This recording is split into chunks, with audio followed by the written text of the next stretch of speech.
Sud Radio, le 10h midi, mettez-vous d'accord, Valérie Expert. Et nous commentons l'actualité aujourd'hui avec vous autour de Sophie de Menton, qui n'est pas arrivée mais qui ne devrait pas tarder à arriver, chef d'entreprise, président du mouvement éthique. Baptiste Ménard, maire adjoint de Mont-Saint-Barreul, bonjour. Bonjour. Judith Weintraub, grand reporter au Figaro Magazine, bonjour à vous Judith. Bonjour Valérie. Jean-Luc Benamias, membre de la Ligue des droits de l'homme et ancien membre du Conseil économique, social et environnemental. On va revenir sur l'enquête des parlementaires, des sénateurs. 800 millions d'euros de dégâts lors des dernières émeutes. Des propositions qui ressemblent plus à un inventaire à la Prévert qu'à de réelles solutions. Vous allez me dire que je suis négative, oui, c'est vrai.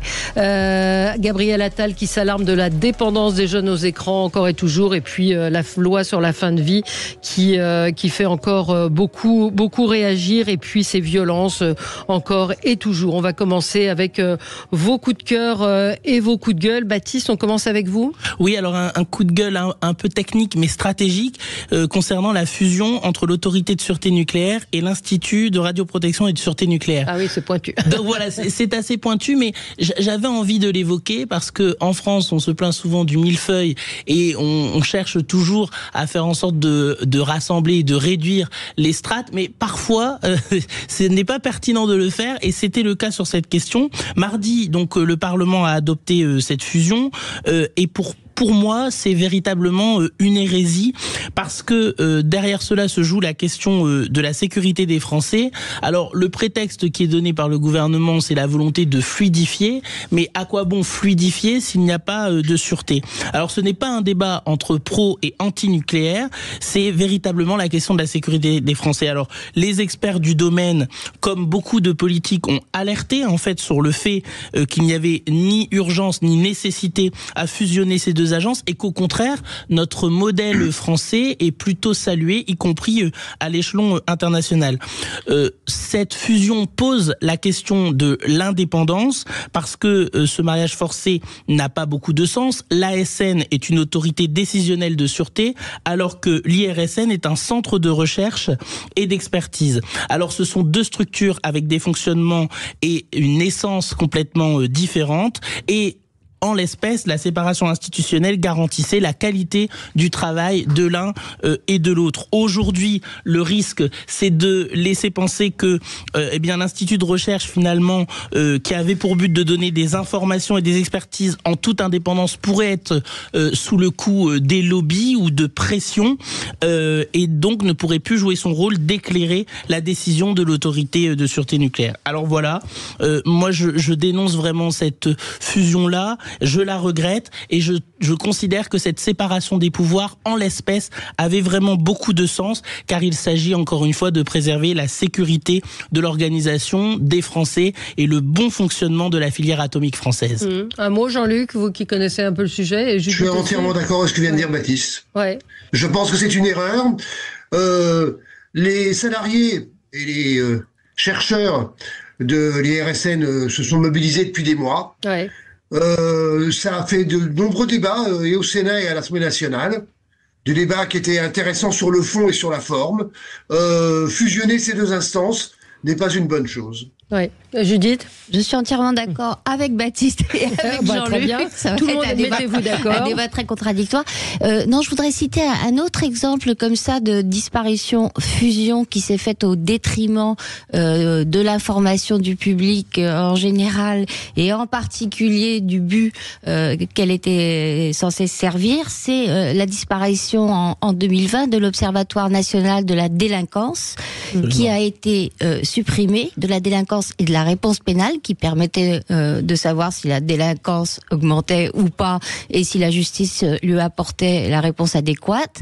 Et sa dissolution s'est accompagnée du soi-disant rapatriement du service de statistique, en partie à l'INSEE et en partie au ministère de la Justice. C'est-à-dire qu'on demandait au ministère de la Justice de dire s'il faisait bien son boulot ou pas.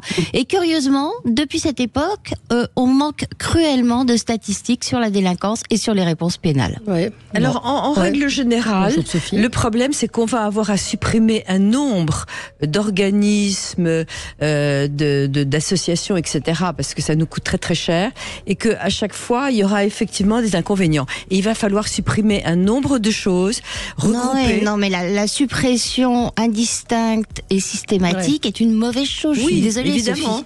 Mais c'est jamais 100% bénéfique. Supprimer. Allez, Les enquêtes qui ont été faites par rapport à ça, Sophie, Oui. montrent que on parle de très peu d'organismes qui ne servent à rien.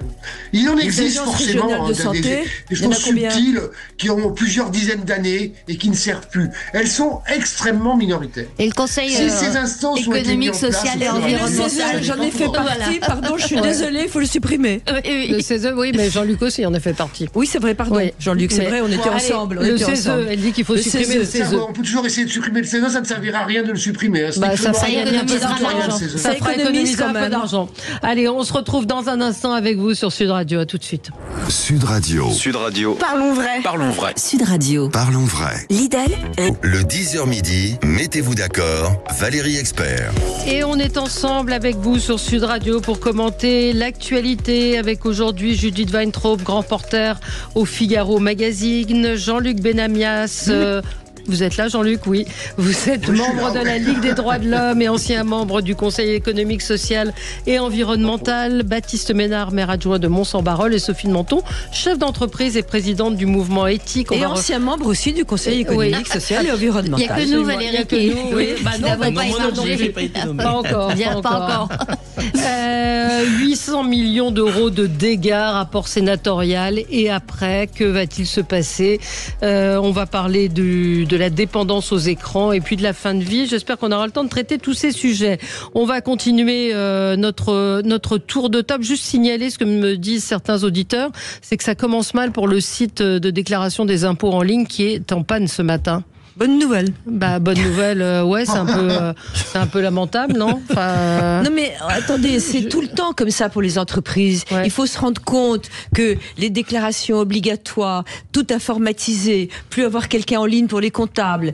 Il n'y a qu'une chose, il faut quand même saluer le fait que la déclaration à la source s'est très bien passée. C'est un acquis, c'est vrai, il faut le dire. Mais Je là, conseille aussi le site IDF Île-de-France Mobilité quand vient le moment de renouveler votre passe mensuel Navigo. On passe un bon moment là. Il faut choisir son créneau. Effectivement, ça ne fonctionne pas la plateforme pour déclarer les impôts ce matin. Oui, le site est en panne. Et puis, Stéphane nous dit pourtant, ils ont eu 1 an pour préparer et pour faire marcher ce site des impôts. C'est bon, voilà, un jour de répit, effectivement. Il y a eu voilà. la même chose pour les malheureux qui sont inscrits à Parcoursup. Ah oui, à Parcoursup, oui. Oui, enfin, je suis Il y a désolée. quand même des c'est- choses qui fonctionnent pas très très bien. Sophie, c'est un coup de gueule. Oui, je suis un peu atterrée parce que il y a une étude qui a été faite par l'APEC et les cadres. L'APEC, c'est l'association Association pour les cadres. pour l'emploi des Oui. cadres. Et le télétravail qui a été instauré pendant le Covid, qui s'est démocratisé, est devenu un acquis. Et je lis dans une étude qu'il y a à peu près 50% des cadres prêts à démissionner si on supprimait le télétravail. C'est devenu, on peut pas recruter dans les entreprises si on ne propose pas du télétravail. C'est devenu un confort obligatoire et les entreprises se rendent compte, inversement, autant les salariés apprécient, autant les entreprises se rendent compte que c'est une problématique terrible.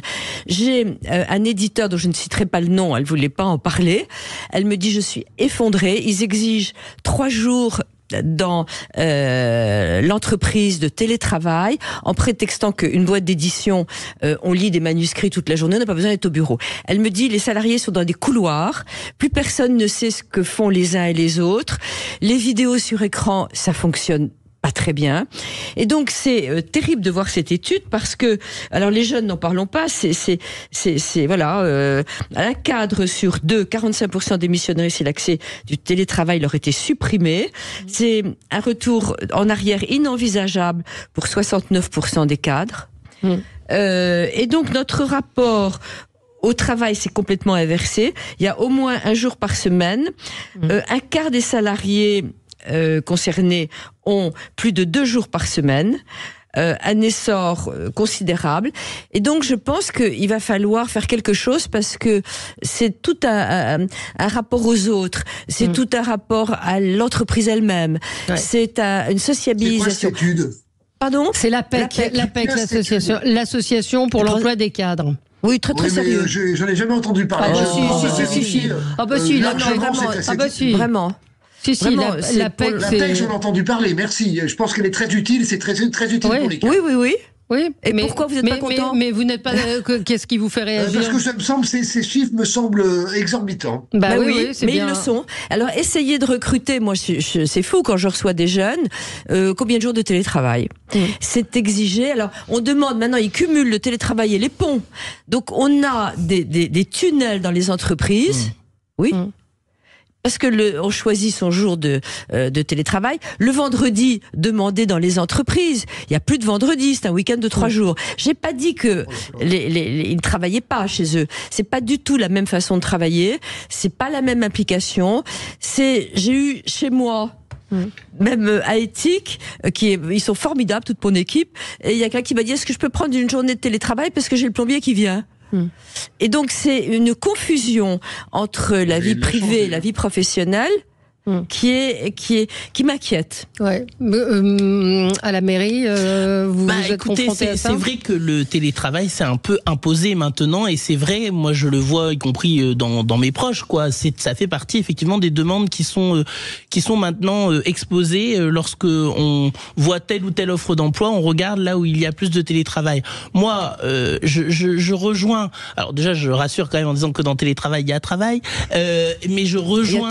Je rejoins. Il y a vraiment télé. Mais je rejoins ce que vous dites sur ce que ça a changé dans les rapports au sein des entreprises et même au sein des collectivités, parce que c'est pas la même chose que de pouvoir taper à la porte d'en face que de devoir prendre son téléphone et de joindre la personne qui est en télétravail. Et déjà, dans le même couloir, ils s'y communiquent par Internet. Ils sont le bureau d'à côté. Ça, c'est un autre problème, mais c'est vrai. Et deuxième élément, aussi le télétravail, je rappelle que tous les emplois ne sont pas télétravaillables.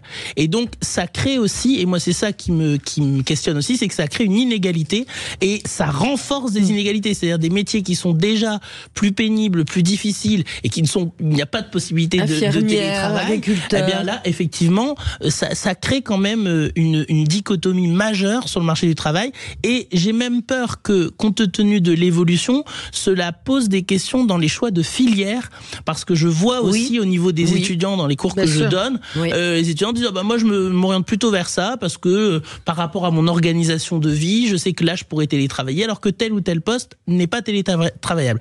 Donc je pense, alors je suis très surpris par les chiffres parce qu'effectivement ils me paraissent très importants, mais dans tous les cas je crois que ça doit nous amener effectivement à une réflexion sur cette nouvelle donne sociale. Et qui est encouragée par le gouvernement, parce qu'on a quand même un Premier ministre qui a dit on va faire la semaine de 5 jours en 4 jours. Il faut bien dire qu'il a la RATP. Ouais. Mes bras m'en tombent. Ouais. Jean-Luc, vous, c'était un coup de gueule ou un coup de cœur? Non, c'est un coup de gueule. Ouais. C'est un coup de cœur sur une provocation de M. Stanislas Guerini par rapport aux fonctionnaires. On a déjà suffisamment de problèmes dans le pays pour pas rajouter des problèmes régulièrement sur le côté voilà, alors que le statut de fonctionnaire dans le pays, on peut licencier des fonctionnaires, il y en a très peu de licenciés, mais c'est possible, il y a des actes qui sont faisables, mais remettre ça sur le tapis, déjà les discussions avec l'ensemble des formations syndicales sont extrêmement compliquées dans tous les domaines, c'est pas la peine d'en rajouter. Voilà, c'est une provoque inutile.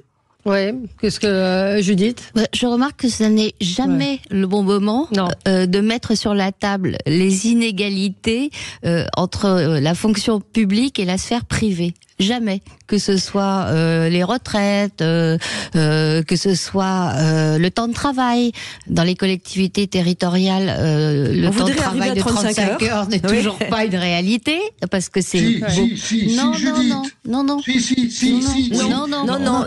Je rejoins Jean-Luc, c'est une réalité. Aujourd'hui, les collectivités territoriales sont obligées de faire en sorte que les fonctionnaires fassent leurs heures. Regardez les chiffres à la mairie de Paris, par exemple. Non, mais je sais pas. Bah oui, vous ne savez pas. Nous, on les regarde et ils sont très inférieurs. Ouais. Mais combien il y a eu de... Moi, j'ai été atterrée par le chiffre hier. 13 fonctionnaires ont été licenciés l'année dernière. Ils ont dû faire des trucs très très graves. Très très graves. Mais c'est vrai que c'est une possibilité. Il y a quand même un décalage si on prend les chiffres bruts avec l'entreprise. Oui, mais ça n'est pas. En fait, moi, ce qui m'embête toujours, et effectivement, moi, je rejoins totalement ce que vient de dire Jean-Luc, parce que ce qui m'embête, c'est qu'il y a l'idée derrière que les fonctionnaires seraient des hyper privilégiés, que ce serait génial. Dans ce cas-là, moi, je demande pourquoi il y a de moins en moins de personnes qui veulent être enseignants. Pourquoi il y a de moins en moins. Oui, mais justement, parce qu'on ne parle pas globalement. Voilà. Bah oui, mais bon, moi je veux bien, mais enfin des déclarations. Et un prof, c'est difficile pour eux. Quoique le temps de travail des profs, faut quand même un tout petit peu. Je suis désolé. Alors évidemment, moi je suis de parti pris. Mes deux parents sont enseignants, enfin étaient enseignants parce que maintenant ils sont à la retraite. C'est un métier épuisant qui demande un investissement colossal et qui est très mal considéré, très mal rémunéré, etc. C'est pour ça qu'on ne parle pas des profs, mais que ce soit dans l'éducation nationale ou dans la santé, le problème, c'est la proportion beaucoup trop importante du back-office. Mais oui, mais ça, c'est de autre gens chose. qui font de la paperasse. Oui, mais le problème, c'est que ça n'est pas ce que dit Stanislas Guerini. C'est ça le problème. C'est que par ses propos, il laisse sous-entendre une stigmatisation des fonctionnaires. Qu'il y ait dans un certain nombre de branches trop de postes administratifs, je pense que chacun en convient. Moi, je préférerais qu'il y ait plus de médecins. On parlera tout à l'heure dans les thèmes qu'a proposé Valérie, de la question de la fin de vie, de la question de l'hôpital. Évidemment qu'il faut plus d'infirmières, qu'il faut plus d'aides-soignantes, qu'il faut plus... Et moins de médecins esthétiques.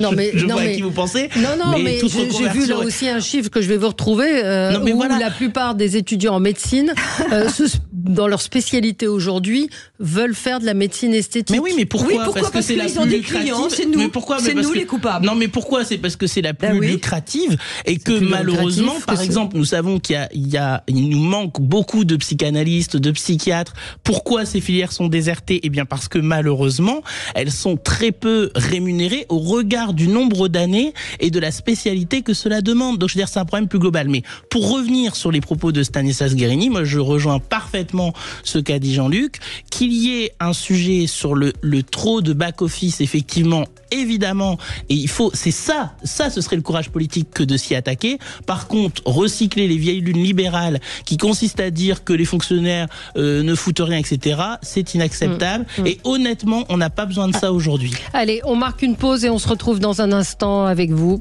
À tout de suite sur Sud Radio. Sud Radio, votre avis fait la différence. C'est la seule radio qui donne des informations, on peut s'interroger. C'est pas facile tous les jours, mais pour ma culture, c'est parfait. Sud Radio, parlons vrai. Sud Radio, le 10h midi, mettez-vous d'accord, Valérie Expert. Et nous commentons l'actualité aujourd'hui avec Sophie de Menton, Baptiste Ménard, Judith Weintraub et Jean-Luc Benamias. Alors Judith, vous aviez, un coup de gueule? Oui, moi c'est un coup de gueule contre la justice qui a mis en examen 3 mineurs, dont une fille de 14 ans qui est la harceleuse principale dans l'affaire de la malheureuse Samara, vous savez, à Montpellier. La mise en examen est faite sur le chef de homicide volontaire, mais la justice n'a pas retenu la dimension religieuse de l'affaire. Or, à quoi a-t-on assisté ? On a vu la mère de Samara le matin expliquer que la jeune fille qui était sans doute à l'origine de la tentative d'homicide perpétrée par ses copains reprochait à Samara d'être une couffard, une pute, tenue occidentale, hein. Voilà, et d'être habillée à l'européenne. Et le soir même, la mère avait dit mais la religion n'a rien à voir avec ça. Ma fille est religieuse et d'ailleurs elle fait ses prières rituelles comme le Coran l'ordonne. On peut comprendre la mère qui vit dans un quartier dont elle ne sortira pas par magie, quel que soit le verdict de la justice. On ne peut pas comprendre la justice. Mais elle a eu peur surtout cette femme. C'est ce que je viens de dire. Oui. Et je rappelle qu'en quelques jours, on a quand même assisté à 3 drames qui ont Bien sûr. à chaque fois une dimension religieuse. Montpellier, Viry-Châtillon, où Shemseddine a été assassiné, et ça a été un crime d'honneur revendiqué par les auteurs, les 4 mis en examen. Quoi qu'en dise le ministre de la Justice, Éric Dupond-Moretti, qui nous a fait un grand numéro sur crime d'honneur, non, crime d'horreur, oui. Quand on ne dit pas le mot, on efface la chose. Et le troisième, c'est évidemment Bordeaux, qui s'est produit hier, où, d'après ce que la police dit, l'agression a été perpétrée par un homme qui reprochait à des coreligionnaires de ne pas respecter le ramadan et de boire de l'alcool. Le ramadan est terminé, mais de boire de respecter l'alcool. l'islam, pardon, et de boire de l'alcool. Donc, on a un phénomène de société où la pression de l'interprétation fondamentaliste, l'interprétation littérale du Coran donne des drames, et si la justice ne le reconnaît pas, on a un grave problème qui s'ajoute au grave déni d'une partie des médias. Je lisais dans la vie média catholique une interprétation de tous ces drames par l'absence de père. Oui. De père, de papa.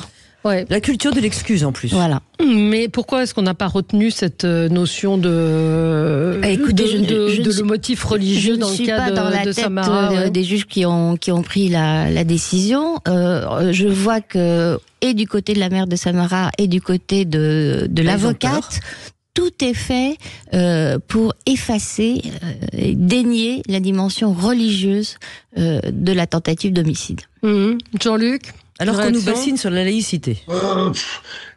C'est terrifiant tout cela. Les intégrismes religieux, quels qu'ils soient, et notamment l'intégrisme islamique, sont des intégrismes absolument terrifiants qui amènent à ce genre de situation épouvantable.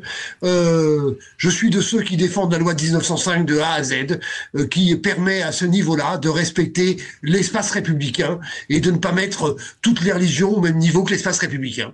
Oui, je peux pas être plus court que ça. Mais qu'est-ce que vous pensez du déni d'une partie de la justice ? Ben, je ne comprends pas. Judith, je t'écoute, je ne comprends pas. Ouais. Réaction, Baptiste. Je suis d'accord, c'est assez incompréhensible, et dans le contexte qui a vu aussi, c'était pas si lointain, j'essayais de justement rechercher, mais dans le lycée parisien où le proviseur a dû démissionner parce qu'il était menacé, des menaces inacceptables, inacceptables. Donc voilà, il y a vraiment un contexte très lourd qui doit nous interpeller, et effectivement, comme vous l'avez dit et comme le disait également Jean-Luc, nous devons rappeler notre attachement à la laïcité, à la loi de 1905 et à son application stricte. Mais on a un vrai problème au sein de la justice. C'est un bien commun. Le problème, on a un vrai problème, je crois, du côté de la justice. On ne comprend pas. Je pense que c'est une justice partisane la plupart du temps. Il y a des juges dont j'en connais certains qui sont eux-mêmes atterrés. C'est très compliqué sur les peines données. On a un problème, et je sais pas comment on fait, parce que la justice est indépendante. Comment on fait pour je pense au mur des cons, d'accord, c'est il y a longtemps, mais c'était inadmissible, inadmissible. Comme on n'a pas les motifs des juges dont je parle, c'est ça. C'est difficile de commenter. J'ai du mal. Il y a 2 raisons possibles. Soit l'idéologie, soit la volonté de ne pas mettre, vous savez, la fameuse expression de l'huile sur le feu, de se dire qu'en cachant la dimension religieuse de ces crimes, on contribuera à apaiser ce qui est vous y croyez à ça ? Pas un instant. Non. Mais j'essaye de trouver une explication. De trouver une explication qu'on n'a pas vraiment. Je crois qu'il y a une idéologie quand même, une forme de wokisme aussi. Je ne sais pas faire la part des deux. Oui, Jean-Luc ? Une forme de wokisme au niveau de la direction de la justice. Non, mais attendez, là, on est dans un autre monde. Oui. Vous avez pas remarqué ? La justice, les juges, la magistrature est très large, très différenciée. Il existe plusieurs syndicats de magistrats, mais le syndicat majoritaire est un syndicat qui me semble extrêmement démocratique. Alors, non, mais le wokisme, c'est individuel. Le wokisme, c'est quand on a peur de discriminer, peur de ceci, peur de cela. Non, mais là, il s'agit pas de ça dans ce que dit Judith. Ouais. Vous ne semblez pas. Bon, on va marquer une toute petite pause. On se retrouve dans un instant. On va parler, donc c'est la une du Parisien. C'est un dossier très complet sur le coût des émeutes, des dernières émeutes. C'est absolument vertigineux. Près de 800 millions d'euros. Des propositions faites par les sénateurs. Vous nous direz ce que vous en pensez. À tout de suite. Sud Radio, le 10h midi, mettez-vous d'accord. Valérie Expert. Le 10h midi, mettez-vous d'accord. Valérie Expert. Et nous commentons l'actualité. L'actualité, c'est à la une du Parisien aujourd'hui en France. Les dommages estimés aux biens lors des dernières émeutes qui ont eu lieu en France en juin 2023 sont estimés à près d'1 milliard d'euros. C'est un rapport de la commission des lois du Sénat. C'est un chiffre impressionnant, mais qui exprime bien l'ampleur de ces violences urbaines, avec des écoles détruites, des commissariats. Vous en avez été victime aussi à Mons-en-Barœul. Et puis des propositions faites par les sénateurs, donc vous les découvrirez dans le Parisien, mais ça commence par établir un schéma national de maintien de l'ordre incluant une doctrine d'emploi de l'emploi des forces spéciales avec une meilleure coordination avec les polices. Enfin bon, je vous passe et des moins bonnes. Voilà. Favoriser le développement des travaux d'intérêt général avec le lien avec les collectivités. Enfin, il y en a une vingtaine comme ça. Moderniser l'équipement des forces de sécurité, les former à l'intervention. Bah oui, il y a qu'à Faucon, c'est de l'angélisme, je sais pas, oui, on a plein de bonnes idées, mais comment on fait? Il n'y a pas d'argent. Il y a quand même des aspects intéressants dans ce rapport, et notamment le fait que, selon ce qu'ils ont pu faire remonter, 50 000 individus, dont 60% de primo-délinquants, ont été impliqués dans ces émeutes. Pour rappel, Éric Dupond-Moretti avait dit qu'il y avait eu 4000 interpellations et il y a eu 2100 condamnations. Parmi ces émeutiers, une énorme proportion de mineurs, même si la moyenne d'âge est de 23 ans. Et je reviens sur un de mes dadas, qui est l'impéritie de la justice des mineurs en France. Dans nombre de pays voisins de la France, on pratique les courtes, voire les très courtes peines pour les mineurs dans des établissements dédiés. Quelques semaines, voire 15 jours, ce qui permet de ne pas les désocialiser et de leur faire comprendre. Chez nous, on a inventé, c'était une invention de Nicole Belloubet, ministre de la Justice, mise en œuvre par Éric Dupond-Moretti, la césure. Qu'est-ce que c'est que la césure? C'est-à-dire que le mineur jugé est d'abord reconnu coupable ou non, premier temps, et ensuite s'écoule une période de 6 à 9 mois où il a l'occasion de s'amender, avant qu'il connaisse sa condamnation, la peine qu'il fera. C'est-à-dire qu'on aggrave chez le mineur le sentiment, qui n'est plus un sentiment en vue des faits, d'impunité. Une sanction est efficace non pas quand elle est forte, mais quand elle est certaine. Ouais. Alors, vous avez tout à fait raison, Judith, sauf qu'ils viennent justement de dire qu'on allait d'abord baisser la responsabilité à l'âge de 14 ans pour les jeunes, pour les enfants, entre guillemets, et que justement on allait faire ces peines très courtes à l'image de ce que vous avez décrit. Alors ça a été annoncé il y a 2 jours, je crois par le Premier ministre, par le service du Premier ministre. Mais là où il y a un problème majeur, c'est que c'est toujours la même chose. Nous sommes incapables de donner une solution concrète, immédiatement applicable, avec le résultat en vue. Nous passons notre temps à donner des solutions qui sont complètement abstraites. Si on relit le texte que Valérie vient de nous lire, on se demande ce qui va se passer, quand, où, par qui, comment. C'est complètement flou, et je ramène ça toujours à l'entreprise, parce que ils ne savent pas. C'est une fonction publique, enfin, qui a des qualités, certes, mais qui ne savent pas manager, qui sont incapables de faire concrètement quelque chose. Quand on décide dans une entreprise de mettre quelque chose en application, quel que soit le sujet, on a des objectifs, on a immédiatement des gens désignés, on les mesure. On ne mesure jamais ce qui se passe. On constate qu'il y a des dégâts terribles, et là, il peut rien se passer. Donc moi, ce qui m'affole, c'est l'incapacité qu'on a à mettre en œuvre, à donner un rendez-vous, et nos concitoyens en ont besoin, un rendez-vous concret, en disant voilà, dans 3 mois, on fera un point, voilà ce qui se passe aujourd'hui, voilà ce qu'on va faire tout de suite. C'est inimaginable de donner des délais de 9 mois, je n'en reviens pas. Et c'est la même chose d'ailleurs. Ça n'a rien à voir, mais quand même, on a décidé qu'on allait taxer ceux qui n'allaient pas au rendez-vous de médecin, ce que je trouve très bien. La taxe lapin. C'est génial. Eh ben, on ne sait pas comment faire. Alors, on a commencé à dire que sur le site où on prend les rendez-vous, Doctolib, on allait exiger des cartes de crédit. Doctolib a dit non, il n'y a rien à faire. Moi, je veux pas des cartes de crédit. C'est une boîte privée. Ils font ce qu'ils veulent. On les prend de temps en temps, mais les gens, c'est vrai, qui posent ces lapins sont malheureusement des gens qui sont souvent complètement assistés et qui respectent pas les rendez-vous. Donc on sait pas comment faire. Donc on a une taxe, c'est très bien, ben on sait pas. On sait pas comment prélever, c'est ça, on sait pas comment on va faire. Et on sait jamais comment on va faire. Donc il y a des sauf annonces. Pour nous piquer des impôts. Donc il y a des annonces. Et c'est pas suivi des faits. Jamais. Ouais. Qu'est-ce que... écoutez, déjà, c'est vrai que les émeutes urbaines, j'en sais quelque chose à Mons, puisque nous avons été meurtris par ce qui s'est passé. Nous avons eu la mairie qui a été sacrément abîmée, l'espace culturel, la maison du projet. Donc, c'est presque entre 8 et 9 millions d'euros de dégâts. Nous sommes la ville qui a été, l'une ou peut-être même la plus touchée du département du Nord. Et autant on détruit en quelques heures, en l'espace d'une nuit, beaucoup, et on met des mois et des années à se relever. Et heureusement que, pour le coup, les fonctionnaires, les agents de la ville se sont mobilisés et très très vite avec la population qui a fait front.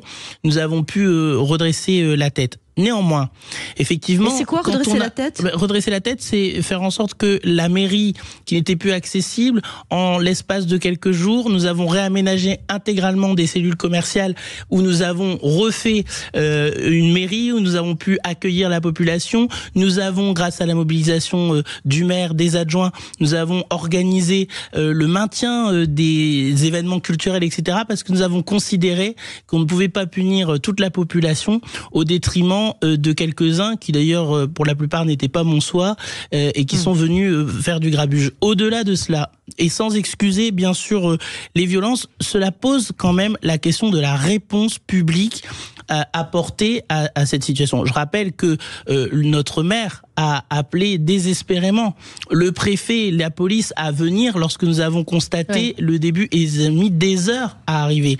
Ça veut dire quoi ? Ça veut dire qu'il faut une police de proximité, ça veut dire qu'il faut une police plus nombreuse. Et une police municipale armée. Nous avons une police municipale non armée parce qu'elle n'a pas vocation à se substituer à la police nationale.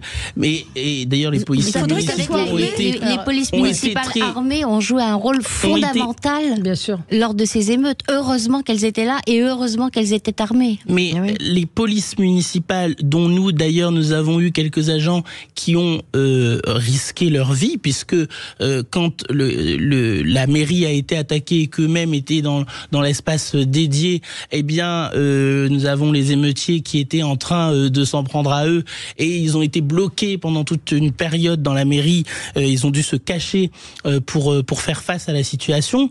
Tout cela pour vous dire que la situation dans un certain nombre de quartiers de notre République est extrêmement préoccupante. Pourquoi ? Parce que une partie de ces quartiers ont le sentiment d'un abandon de la République. Je ne parle pas des élus municipaux qui font le maximum, qui mènent des politiques volontaristes pour essayer de pallier cette situation. Mais lorsque vous avez le sentiment que vous êtes assigné à résidence, lorsque vous avez le sentiment que même si vous y mettez tout votre cœur, entre guillemets, dans votre parcours scolaire, vous n'aurez pas les mêmes chances, eh bien cela produit des effets dévastateurs. Et au-delà de ça, il faut aussi une réponse pénale importante et à la hauteur de ce qui est fait par ces émeutiers. Donc la réponse politique, nous l'attendons encore. Je rappelle quand même que le président de la République a organisé les rencontres de Saint-Denis qui ont débouché sur rien du tout comme le grand débat n'avait débouché sur rien, et on attend les doléances s'entassent dans nos préfectures. Donc voilà, à un moment donné, il faut mesurer ce qu'il s'est passé, il faut aller voir les communes qui ont été impactées comme les nôtres et réfléchir à des solutions. Et là, je suis d'accord. Oui, je vous rejoins. Il faut des propositions concrètes. Les sénateurs font des propositions concrètes, mais qui sont inapplicables. Permettre le placement en centre éducatif fermé sous surveillance électronique mobile de tels mineurs. Qu'est-ce qu'on fait? Mais ils sont où les centres électroniques? Mais c'est ce que je vous dis, c'est-à-dire que la réponse politique est en complet décalage avec la réalité que nous une fois que vous avez dit ça, vous faites quoi? Mais moi, d'abord, je suis pas ministre de la République. Non, mais attendez, je suis pas ministre de la République. Qu'est-ce que vous feriez? Mais qu'est-ce que je ferais? Déjà, je n'aurais pas perdu autant de mois de consultation pour finalement n'avoir aucune proposition. Oui, mais ça, c'est de la politique que vous faites. Je vous demande concrètement, qu'est-ce que vous faites aujourd'hui face à des jeunes, d'ailleurs? On n'explique pas très bien dans le rapport du Sénat qui sont ces jeunes, mais ça aurait été intéressant peut-être aussi, ça rejoint un peu ce que disait Judith. Mais concrètement, c'est la question, moi très clairement, c'est la question du retrait, par exemple, des services publics dans ces quartiers. On a inondé d'argent. Mais justement, peut-être qu'il faut repenser, mais c'est là où peut-être qu'il faut repenser la politique. On veut des solutions vite. Écoutez, je suis désolé, mais sur la politique de la ville... Quand vous parlez aux policiers, ils vous expliquent que s'il n'y a plus de commissariat dans certains endroits, c'est que les commissariats deviennent des cibles et que la police n'a pas les moyens de protéger correctement ses agents. Donc il vaut mieux sortir les commissariats de certains quartiers, c'est pas une règle générale, et le faire un peu plus loin dans des conditions où on peut les protéger que de les laisser au cœur de ces quartiers-là. Mais donc ça veut dire que la République renonce, et c'est ça qui n'est pas acceptable.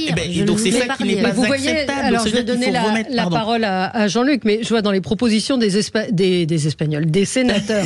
Ils disent sur le modèle espagnol, interdire la vente en ligne et par voie postale des mortiers d'artifice en obligeant le passage physique chez un revendeur pour s'en procurer, et puis déployer un système informatisé de déclaration de contrôle des achats. Mais est-ce qu'on ne pourra pas l'acheter à l'étranger de mortiers? Mais ça fait combien de temps? Ça va faire 1 an que Gérald Darmanin nous a dit que les mortiers d'artifice étaient interdits. On en voit des feux d'artifice. Mais est-ce qu'on peut pas l'acheter n'importe où? Faut interdire Amazon. Oui, c'est ça, voilà. Si tous ces objets, tous ces colis arrivent par Amazon, entre autres, ou par d'autres. Après, quand j'ai dit ça, j'ai rien dit. Clairement, on a abandonné un certain nombre de quartiers. Voilà. On a abandonné les centres sociaux. On a supprimé malheureusement les commissariats de quartier. Moi, je pense, Judith, qu'il faut les remettre, ces commissariats de quartier, avec les moyens adéquats. Je suis d'accord avec vous, avec les moyens adéquats. C'est ce que je vous disais. Reconnus. Ils sont attaqués. Avec des policiers reconnus par la population. Avec un climat de confiance. Ils veulent pas être reconnus. Pardon? Vous avez tout à fait raison. Vous parlez d'autre chose. Mais non, être reconnu par la population, etc., c'est très bien. Ils cachent leur famille. On a des problèmes terribles avec les polices de proximité. Mais si, si la situation est ingérable, il faut le dire. Moi, je pense qu'elle est encore malheureusement et heureusement, gérable. Si on met les moyens financiers derrière, sur l'éducation, sur le suivi des familles qui arrivent, notamment des familles migrantes, sur le fait d'avoir une police qui soit reconnue localement, sur le fait d'avoir des centres, de remettre des vrais centres sociaux dans les quartiers.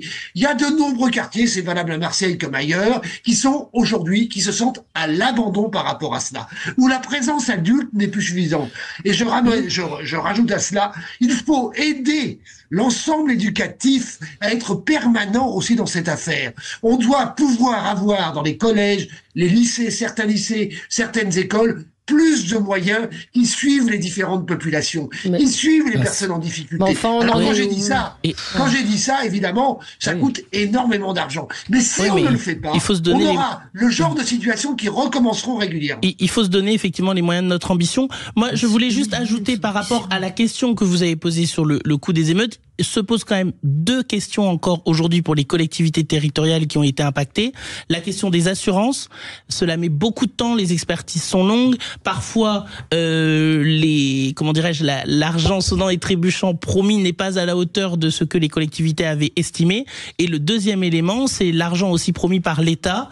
Et là aussi, nous attendons d'être rassurés sur cette dimension, parce que aujourd'hui, compte tenu du contexte et de ce que Bruno Le Maire a annoncé annoncé sur le coup de rabot aux collectivités territoriales, j'espère que nous ne serons pas impactés négativement de ce point de vue-là. Je voulais juste ajouter cet élément parce que c'est ce qui préoccupe aujourd'hui nos concitoyens pour savoir quand est-ce que la maison commune, en l'occurrence la mairie, mais dans les communes, c'est des bâtiments publics, quand est-ce qu'ils pourront être à nouveau accessibles au public. On marque une pause et on se retrouve dans un instant avec vous sur Sud Radio. Sud Radio, le 10h midi, mettez-vous d'accord, Valérie Expert. Sud Radio, le 10h midi, mettez-vous d'accord, Valérie Expert. Avec vous sur Sud Radio jusqu'à midi, on parlait des émeutes,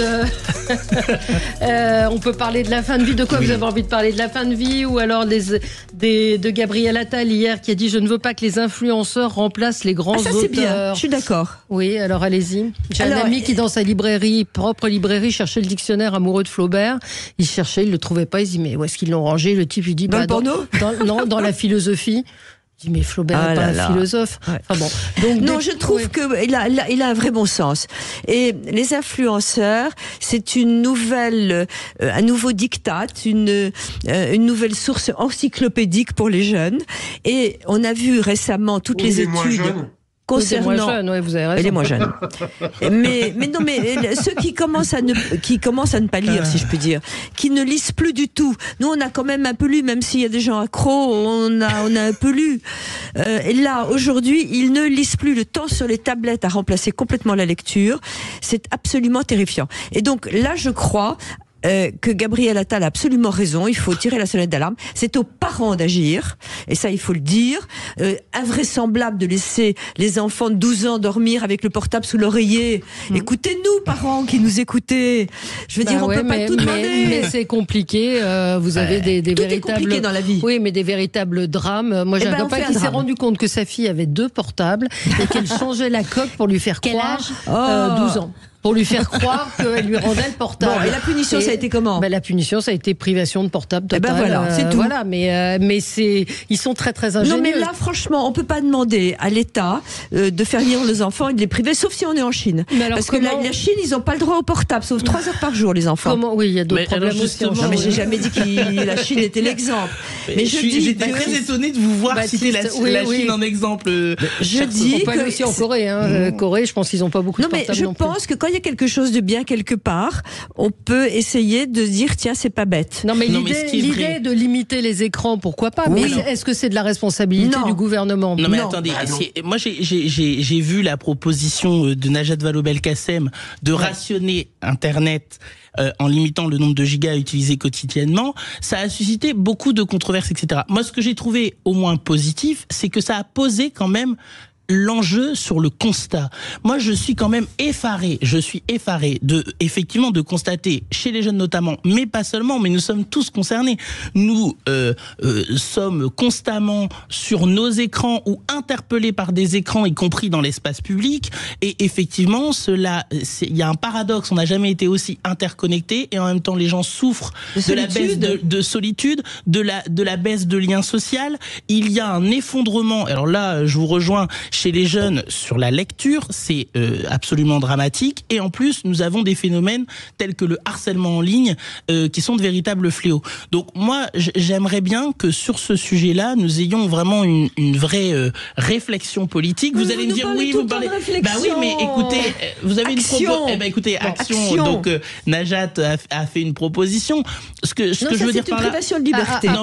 Après avoir mis les tablettes dans les écoles, quand elle était ministre de l'Éducation. Mais bon, ce que je veux dire, c'est qu'aujourd'hui, les réseaux sociaux sont devenus effectivement des espaces dépourvus de régulation. Et par exemple, dans le cadre de la campagne des élections européennes, ce serait intéressant d'entendre les différents candidats sur ce sujet, parce que je considère que pour mener le bras de fer avec les géants du numérique, l'Europe est l'échelon pertinent pour... Je suis pas du tout d'accord sur votre niveau de raisonnement. Faire tourner la parole.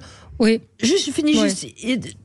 Je suis pas d'accord parce qu'avec ce niveau de raisonnement, on est encore parti pour je sais pas quoi. Ah oui, l'Europe, c'est pas faux.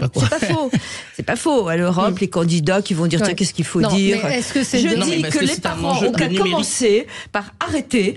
Il faut supprimer les tablettes à l'école, sauf peut-être 1 heure par jour. Mais ça, pour c'est chercher quelque chose. Vous dites, excusez-moi, mais ça prend 2 minutes. Comment on fait pour que les parents, à ce moment-là, parce que moi, je vais vous retourner on va pas faire un duo, mais il y a une question aussi sur la parentalité, l'accompagnement de la parentalité. On va pas accompagner la parentalité qui se prenne en main. Écoutez, mais la réalité, c'est qu'aujourd'hui, vous avez, à la sortie des établissements scolaires, y compris à la maternelle, vous avez des parents qui ne disent même pas bonjour à leur enfant, ils donnent leur téléphone ou ils donnent une tablette. Enfin, c'est quand même pas possible. On prend 1 heure. Alors bon, je veux bien, à l'école, on les prend 1 heure par semaine en disant Jean-Luc.